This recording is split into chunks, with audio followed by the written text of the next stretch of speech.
비가 억수같이 쏟아지는 어느 장날이었습니다. 사람들은 갑작스러운 소나기를 피해 처마 밑으로 주막 안으로 허둥지둥 몸을 피하고 있었습니다. 흙탕물이 튀고 장사치들이 물건을 건느라 고함치는 소란스러운 장터 한복판. 그런데 그 빗줄기를 온몸으로 맞으며 꼼짝도 하지 않는 기이한 형상이 하나 있었습니다. 비에 젖어 축 늘어진 도포 자락, 흙탕물에 엉망이 된 갓.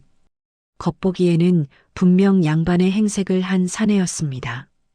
헌데 그 사내가 바닥에 납작 엎드려 있었습니다. 그것도 사람 앞이 아닌 비쩍 말라 갈비뼈가 앙상하게 드러난 늙은 소 한 마리 앞에서 말입니다. 아이고, 저게 네 집 자식이야? 미친 게 아닌가? 가만 보니 저 아랫마을 최진사댁. 아들 개똥이 아니여? 집안 말아먹더니 이제 실성까지 했나 보네. 아니, 아무리 미쳐도 그렇지. 양반이 짐승한테 절을 해? 세상 말세네 말세야. 사람들의 손가락질과 비웃음이 빗소리에 섞여 날아들었지만 사내는 들리지 않는 듯 했습니다. 사내의 이마는 거친 흙바닥에 지지겨져 피가 배어나오고 있었고 어깨는 찢어질 듯한 통곡으로 들썩이고 있었습니다. 그때 누군가 혀를 차며 물었습니다. 이복의 최선비, 자네 지금 뭐하는 짓인가? 조상님들 뵐 면목도 없는가? 어찌 짐승 따위에게 무릎을 꿇어? 그러자 땅에 처박고 있던 사내의 고개가 천천히 들렸습니다. 빗물인지 눈물인지 모를 것으로 범벅이 된 얼굴. 사내의 눈은 붉게 충혈되어 있었고 입술은 파르르 떨리고 있었습니다. 그가 늙은 소의 다리를 부여잡으며 끓는 목소리로 토해내듯 외쳤습니다. 비켜라. 비키시오. 이분은 짐승이 아니오. 뭐, 짐승이 아니면 이게 도깨비라도 된단 말인가? 아니오. 이 소가 바로 제 주인입니다. 내가 종이고 이분이 내 하늘이란 말이오. 좌중이 찬물을 끼얹은 듯 조용해졌습니다. 미친 줄만 알았던 사내의 눈빛이 너무나 처절하고 슬펐기 때문입니다. 그리고 그 순간 사내의 앞에 서 있던 늙은 소가 그 큰 눈망울에서 사람처럼 굵은 눈물을 뚝뚝 흘리기 시작했습니다. 도대체 이 몰락한 양반과 늙은 소 사이에는 어떤 기막힌 사연이 숨겨져 있는 걸까요? 왜 그는 스스로를 짐승의 종이라 칭하며 피를 토하는 심정으로 빌어야만 했을까요? 이야기는 이 비극이 시작되기 전 3년 전의 어느 봄날로 거슬러 올라갑니다. 한양에서 십리박, 기름진 논밭이 끝도 없이 펼쳐진 부촌이 있었습니다. 그 중에서도 으리으리한 99칸 기와집, 마을 사람들은 그 집을 구두쇠 최진사댁이라 불렀습니다. 최진사, 그는 자수성가한 인물이었습니다. 소장농의 아들로 태어나 남들이 버린 시래기를 주워 국을 끓여 먹고 떨어진 집신을 기워 신으며 악착같이 돈을 모았습니다. 땡볕에 등이 벗겨지고 엄동설 안에 손발이 터져가며 한 푼 두 푼 모은 돈으로 논을 사고 밭을 사서 마침내 마을 제일 가는 부자가 되었습니다. 하지만 그에게는 천금을 주고도 바꿀 수 없는 근심덩어리가 하나 있었으니 바로 40이 다 되어 얻은 늦둥이 외아들 선이었습니다. 사람들은 아명이 개똥이인 그를 뒤에서 천하의 망난이라 불렀습니다. 아버지, 곳간 열쇠 좀 내놓으시라니까요. 친구들이 기다린단 말입니다. 이놈아, 내 나이가 몇이냐? 20이 넘도록 과거 공부는 뒷전이고 허구한 날 술 타령에 기생 노름이냐? 내 피 같은 돈을 똥물에 갖다 버리는 꼴은 내 눈에 흙이 들어가도 못 본다. 사랑채에서는 하루가 멀다고 고성이 오갔습니다. 아들 최선비는 아버지의 고생을 몰랐습니다. 태어날 때부터 비단강보에 쌓여 자랐고 손에 흙 한 번 묻혀본 적 없었으니까요.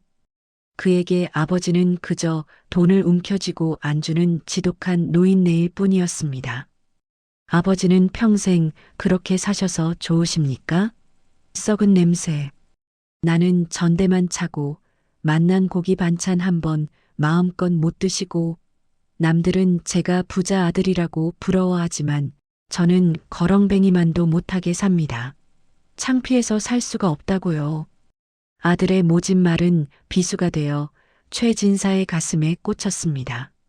최진사는 가슴을 부여잡고 쓰러졌습니다.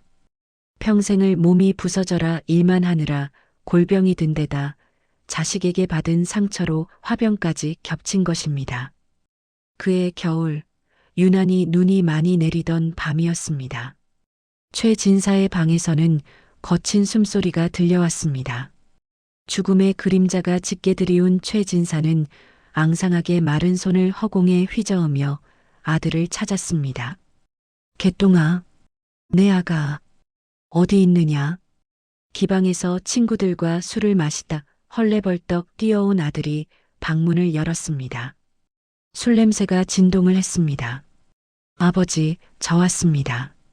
아이고, 의원이 곧 털고 일어나실 거라고 했는데 왜 이러세요? 최진사는 흐릿해지는 눈으로 아들을 바라봤습니다. 그 눈에는 원망이 아닌 짙은 연민과 걱정이 가득했습니다. 아가, 나는 이제 가야 할 것 같다. 내 말을 잘 듣거라. 내가 죽고 나면 절대로 도박판에는 얼씬도 하지 말거라. 그리고 땅은 팔지 마라. 그 땅이 어떤 땅인데? 내 피고 살이다. 내가 굶어 죽지 않으려면 그 땅만은 지켜야 한다. 아유, 걱정 마세요. 제가 어린애입니까? 아버지 재산 잘 지킬 테니 기운 차리세요. 아들은 건성으로 대답했습니다. 속으로는 이제 잔소리꾼이 사라지는구나 하는 못된 생각이 스쳐 지나갔을지도 모릅니다. 최진사는 아들의 속마음을 꿰뚫어 본 듯 아들의 손을 꽉 잡았습니다. 죽어가는 노인의 힘이라고는 믿기지 않을 만큼 강한 악력이었습니다. 내가 죽어서라도 너를 지켜볼 것이다. 내가 사람 구실 못하면 내가 짐승이 되어서라도 돌아와 너를 먹여 살릴 것이다. 알겠느냐? 부디 사람답게 살아라. 그것이 마지막이었습니다. 최진사는 눈도 감지 못한 채 숨을 거두었습니다. 자식을 두고 떠나는 아비의 한이 얼마나 깊었으면 죽어서도 눈을 감지 못했을까요? 아들은 아버지의 눈을 쓸어내리며 곡을 했지만 그 울음소리에는 슬픔보다 해방감이 더 컸습니다. 아버지의 장례는 성대하게 치러졌습니다. 3년상을 치러야 했지만 아들은 핑계를 대고 탈상도 하기 전에 상복을 벗어던졌습니다. 에헤라디야, 이제 내 세상이다. 그 징글징글한 잔소리도 끝이다. 곳간 문이 활짝 열렸습니다. 아버지 최진사가 평생 안 먹고 안 입으며 모아둔 재물들이 썰물처럼 빠져나가기 시작했습니다. 소문을 들은 한양에 난다 긴다 하는 타짜들과 사기꾼들이 파리떼처럼 몰려들었습니다. 아이고, 최 선비님, 인물이 훤하십니다. 어찌 이런 시골 구석에 썩고 계십니까? 저희랑 저작거리에 나가서 한판 크게 벌여보시지요. 그럴까? 하하, 자네들이 사람 볼 줄 아는구먼. 내 오늘 술값은 몽땅 내겠네. 낮에는 기생집에서 춤판을 벌이고 밤에는 투전판 도박장에서 밤을 새웠습니다. 돈 잃는 것은 순간이었습니다. 처음에는 곡간에 곡식이 나갔고 다음에는 어머니가 남긴 폐물이 나갔고 그 다음에는 문전 옥답비옥한 논밭 문서가 넘어갔습니다. 선비님, 이번 판만 이기면 잃은 돈의 10배를 딸 수 있습니다. 딱 한 번만 더 하시지요. 담보가 없으시다고요? 에이, 그 넓은 기와집이 있지 않습니까? 사기꾼. 김서방의 꼬드김에 넘어간 아들은 덜덜 떨리는 손으로 집 문서에 도장을 찍었습니다. 결과는 뻔했습니다. 불과 1년. 아버지가 40년을 바쳐 일군 가산이 공중분해되는데 걸린 시간은 딱 1년이었습니다. 나가, 당장 나가. 이 집은 이제 내 거야. 어제까지 형님, 아우하던 김서방이 왈패들을 끌고 와 아들을 내쫓았습니다. 비단 옷은 벗겨지고 누더기 같은 호적삼 하나만 걸친 채 길바닥으로 나앉은 아들. 주머니를 뒤져보니 엽전 몇 푼과 아버지가 유품으로 남긴 낡은 곰방대 하나가 전부였습니다. 이놈의 세상, 다 도둑놈들이야. 내가 누군지 알아? 나 최진사댁 아들이야. 아들은 술에 취해 고래고래 소리를 질렀지만 돌아오는 건 마을 사람들의 싸늘한 시선과 비웃음뿐이었습니다. 쯧쯧, 꼴 좋다. 아비가 어떻게 모은 재산인데 그걸 다 날려먹어? 불효자식은 망해도 싸지. 최진사 영감이 저승에서 통곡을 하겠네. 갈 곳 없는 아들은 마을 끝자락 귀신이 나온다며 비어있던 다 쓰러져가는 초가삼간으로 기어들어갔습니다. 쥐가 들끓고 지붕이 뚫려 하늘이 보이는 폐가였습니다. 배가 고파 우물물을 퍼마시며 아들은 그제야 눈물을 흘렸습니다. 하지만 그것은 회한의 눈물이 아니라 자신의 처지를 비관하는 억울함의 눈물이었습니다. 며칠을 굶은 아들은 살기 위해 무엇이라도 해야 했습니다. 남은 것은 잡초가 무성한 돌밭 한 떼기뿐. 농사라곤 지어본 적 없지만 입에 풀칠이라도 하려면 밭을 갈아야 했습니다. 그래, 소라도 한 마리 사자. 밭을 갈려면 소가 있어야지. 아들은 마지막 남은 엽전 꾸러미를 들고 우시장으로 향했습니다. 하지만 튼실한 황소는커녕 송아지 한 마리 살 돈도 부족했습니다. 터덜터덜 발길을 돌리려던 그때였습니다. 시장 구석 아무도 거들떠보지 않는 곳에 늙고 병든 소 한 마리가 묶여 있었습니다. 털은 다 빠져 듬성듬성했고 갈비뼈는 앙상하게 드러나 숨을 쉴 때마다 가죽이 들썩거렸습니다. 곧 도축장으로 끌려가도 이상하지 않을 몰골이었습니다. 이보시오, 소장수. 저 다 죽어가는 소는 얼마요? 소장수가 코웃음을 쳤습니다. 아이고, 선비님. 저건 고깃값도 안 나와서 그냥 개 사료로나 쓸까 하던 참이요. 정 필요하시면 헐값에 가져가슈. 대신 가다가 죽어도 남 모르오. 아들은 혀를 찼습니다. 에이, 내 팔자야. 주인 잘못 만나서 고생하는 꼴이 꼭 나갔구나. 일어나봐. 아들이 소의 엉덩이를 걷어찼습니다. 그런데 그때 놀라운 일이 벌어졌습니다.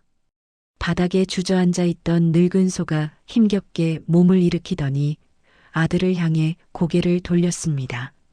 그리고 아들과 눈이 마주쳤습니다. 쿵! 아들은 순간 심장이 내려앉는 것 같았습니다.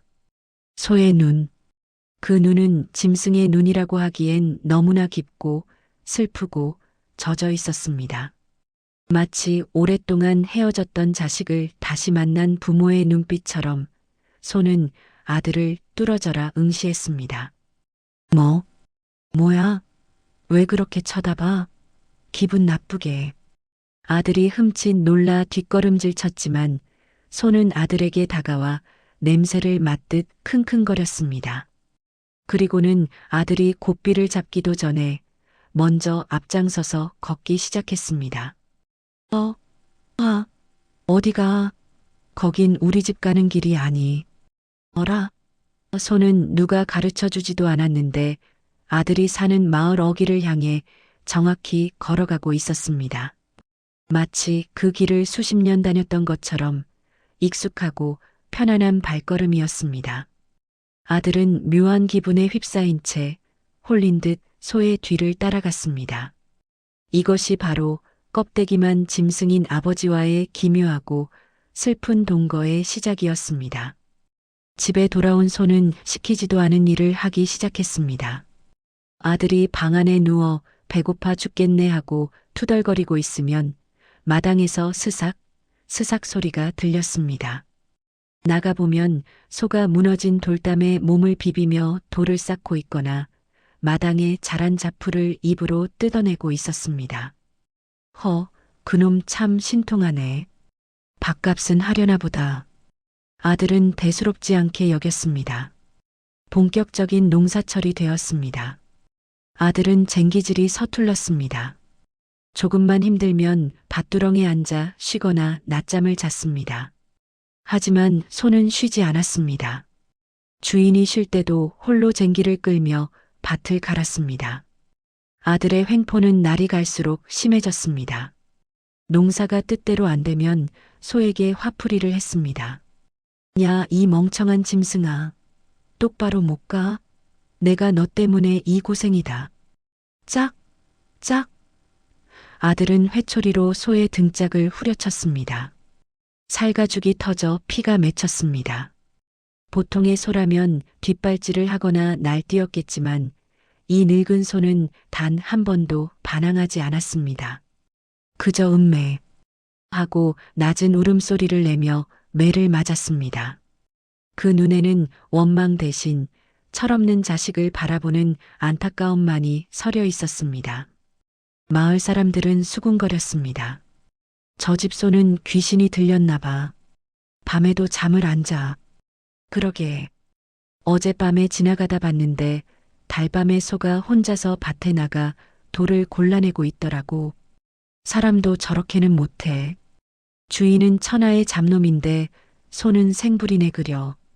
그러던 어느 날 장마가 시작되기 전 무더운 여름밤이었습니다. 아들은 그날도 읍내에 나가 외상술을 먹고 곤드레만드레 취해 돌아왔습니다. 비틀거리며 마당에 들어서는데 외양간에서 이상한 소리가 들렸습니다. 짐승의 울음소리가 아니었습니다. 마치 사람이 가슴을 치며 통곡하는 듯한 억눌린 신음소리였습니다. 술기운에 용기가 생긴 아들은 외양간으로 다가갔습니다. 달빛이 비친 외양간 안. 늙은 소가 무릎을 꿇고 앉아 있었습니다. 그리고 앞발로 집단을 꼬고 있었습니다. 네, 잘못 본 게 아니었습니다.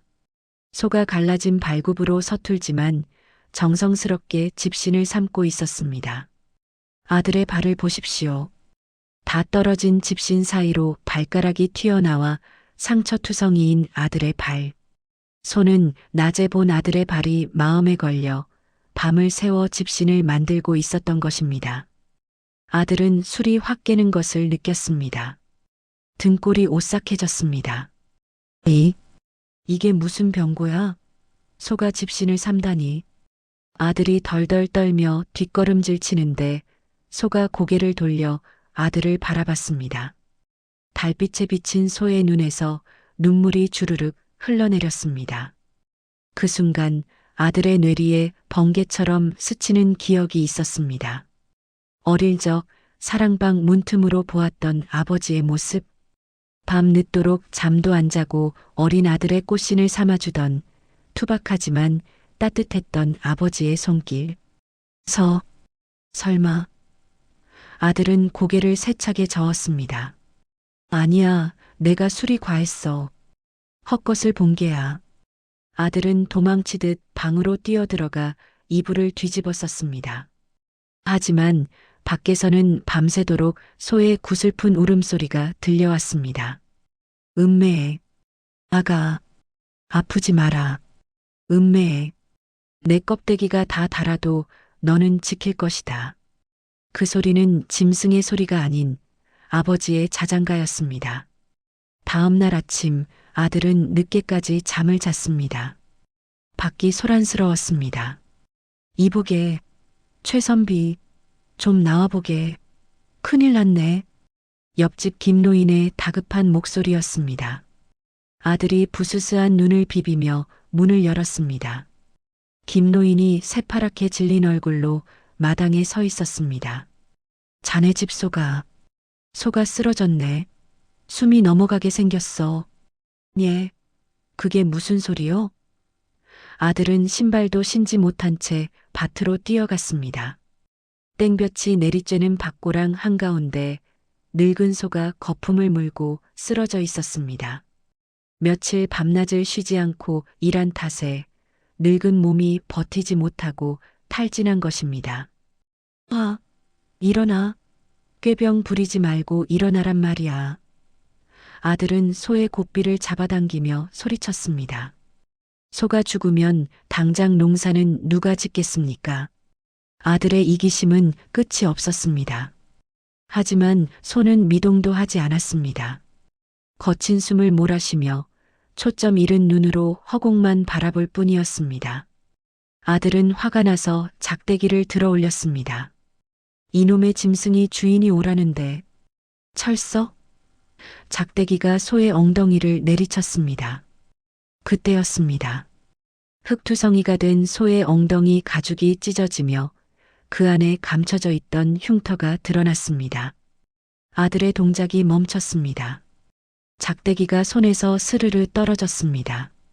그 흉터, 둥글고 붉게 짓무른 화상 자국. 아들의 머릿속이 하얗게 변했습니다. 그것은 20년 전 어린 아들이 뛰어놀다 실수로 아버지의 등에 뜨거운 찬물을 쏟았던 바로 그 자국과 토씨 하나 틀리지 않고 똑같은 모양이었습니다. 당시 아버지는 등이 타들어가는 고통 속에서도 놀란 아들이 다칠까봐 아들을 먼저 끌어안으며 달랬습니다. 괜찮다. 아비는 괜찮다. 우리 개똥이 안 놀랐느냐? 그때의 그 흉터가 왜 이 짐승의 몸에 있는 것일까? 아들은 입을 벙긋거렸지만 목소리가 나오지 않았습니다.